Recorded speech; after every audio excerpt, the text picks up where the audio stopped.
السلام عليكم ورحمة الله وبركاته. اهلا وسهلا بكم في قناة سكوير براكتس. في الفيديو ده ان شاء الله هنتعلم ايه هي الاتريبيوتس اللي بنستخدمها في ال HTML. المرة اللي فاتت احنا عرفنا ان ال HTML بتتكون من element، تمام، وقلنا ان element بيتكون من open tag و close tag. طيب جوه element دوت احنا ينفع نحط فيه حاجة ولا هو بيتكتب بس كده؟ تمام، احنا اتفقنا ان هو ده كله ده element. طب جوه element ده احنا ممكن نحط حاجة غير الكونتنت؟ ينفع، اللي هي الاتريبيوت اللي هو الفيديو بتاع النهارده ان شاء الله. تمام، كل element عندنا في ال HTML ممكن نكتب فيه اتريبيوت. تمام، الاتريبيوت بتضيف information جديدة او زيادة للإليمنت. يعني احنا مثلا لما ندخل في اي موقع هتلاقي فيه كذا باراجراف وكذا صورة وكذا عنوان. طب ايه اللي بيميز بين، هتلاقي هنا في باراجراف بلون معين وهنا العنوان بلون معين وبخط معين وبسايز معين، واحد هنا كبير وواحد هنا صغير. ايه اللي بيخلي الحاجات دي تبقى كده؟ يعني كل حاجة مختلفة مع ان هو الاليمنت واحد اللي مكتوب. الاتريبيوت هو ده اللي احنا بنستخدمه. الاتريبيوت بتخلينا بتضيف لنا معلومات زيادة علشان نعرف نتحكم اكتر في الاليمنت بتاعنا. تمام، الاتريبيوت على طول بنكتبها في الستار تاج. ستار تاج اللي احنا اتفقنا عليه اللي هو دوت. تمام، يعني اللي هو احنا قلنا ان هو في نوعين من الاليمنت في ال HTML، اللي هو بتحتاج الكلوز تاج واوبن تاج، وفي اللي هي الامتي اليمنت اللي ما بتحتاجش اصلا كلوز تاج. تمام، فاوريدي هي موجوده برضو ان احنا ينفع نحط فيها الاتريبيوت. تمام، فالاتريبيوت بيتحط في الامتي اليمنت وبيتحط في الاليمنت العادي اللي هو بيبقى اوبن تاج وكلوز تاج. تمام كده. طيب الاتريبيوت دي هي عباره عن ايه؟ بتاخد حاجه اسمها نيم وفاليو، يعني ليها اسم والقيمه بتاعتها عباره عن ايه. تمام، طب تعالوا ندي امثله كده مع بعض. مثلا هنا الباراجراف اللي احنا عاملينه ده اللي احنا عملناه المره اللي فاتت. بصوا احنا قلنا ايه؟ هي حاجه additional information بتتحط في الستار تاج. فانا اهو خلاص فتحت كده اهو الستار تاج. تمام، انا هكتب حاجه دلوقتي. احنا قلنا بتتكون من ايه؟ بتتكون من نيم وفاليو. فالنيم اهو تايتل، تمام، بتساوي، هكتب دلوقتي الفاليو.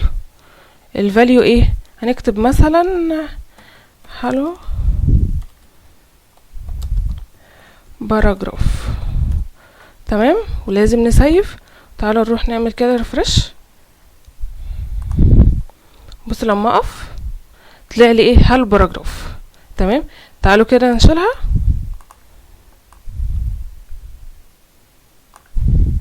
شلناها ونروح نعمل برضو ريفرش.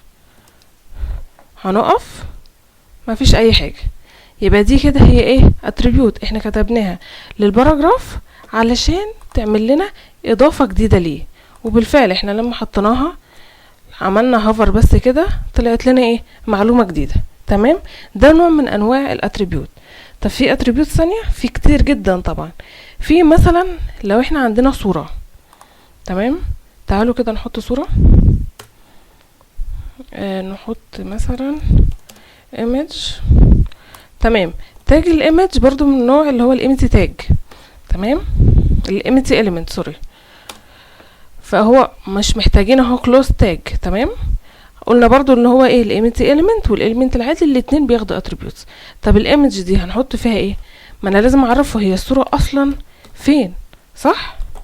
فبتكتب ازاي؟ يبقى هو السورس. السورس ايه بقى؟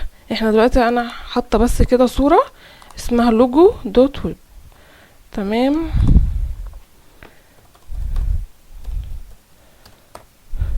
كده هو عرف الصورة يجيبها منين. هنسيف كده ونروح نشوف هو هيعرضها لي ولا مش هيعرضها. نعمل ريفرش. اهي منورة. تمام، يبقى ده كده انا حطيت الصورة. طب لو شلت الصورة السورس اللي هي الاتريبيوت هيظهر لي حاجة؟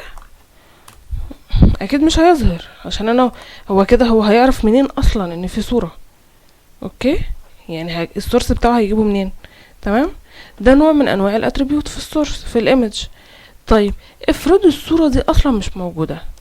تعالوا كده في اتريبيوت تاني اسمه alt. الالت ده بقى ايه؟ جاي من alternate text، اللي هو لو الصورة مش موجودة هيعرض لي التكست بديل عنها. تمام، يعني مثلا هنقول هنا HTML image. ونسيف، وتعالوا كده نمسح الصورة دي من هنا. تمام اهو، تعالوا كده نعمل ريفرش. عمل لي ايه اهو؟ عمل لي كده هو زي صورة كده صغنونة بس مش ظاهرة، وجنبيها HTML image. دي جابها منين دي؟ البراوزر مش بيعمل اي حاجة غير اللي احنا كاتبينهوله، اللي انا كاتباه هنا اهو. تمام، يبقى احنا كده عرفنا ان الاتريبيوت اي element عندنا في ال HTML بيتكون من اتريبيوت. تمام، الاتريبيوت بيتحط ليه الامتي element وبيتحط ليه الاليمنت العادي اللي بيبتدي بستارت وبينتهي باند. تمام، بتتكتب فين؟ بتتكتب في الستارت تاج.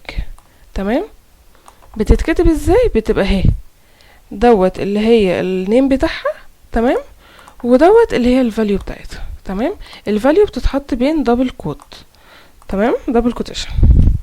طيب في حاجة تاني ممكن تتقال على الاتريبيوت؟ اكيد فيه. هو انا لازم اعملها دبل كوت كده؟ يعني لازم، ما ينفعش مثلا سنجل كوت؟ ينفع، يعني ينفع نحطها دبل كوت وينفع سنجل كوت، بس يعني هو الافضل ان احنا نعملها دبل كوت. طب امتى اعملها سنجل كوت؟ تعالوا كده نستخدم دوت، هنعملها سنجل. ماشي، واقول له هالو، وانا عايزه الكلمه اللي جوه هي اللي تظهر بالدبل كوتيشن. تمام، فهتتعمل ازاي؟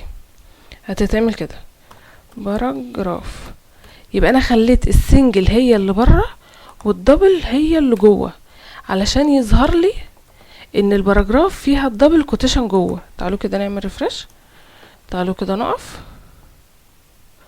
لو خدنا بالنا هالو الدبل كوتيشن بين الباراجراف، اما اللي احنا لو استخدمنا الدبل كوتيشن بره ما ينفعش، لازم نعكس.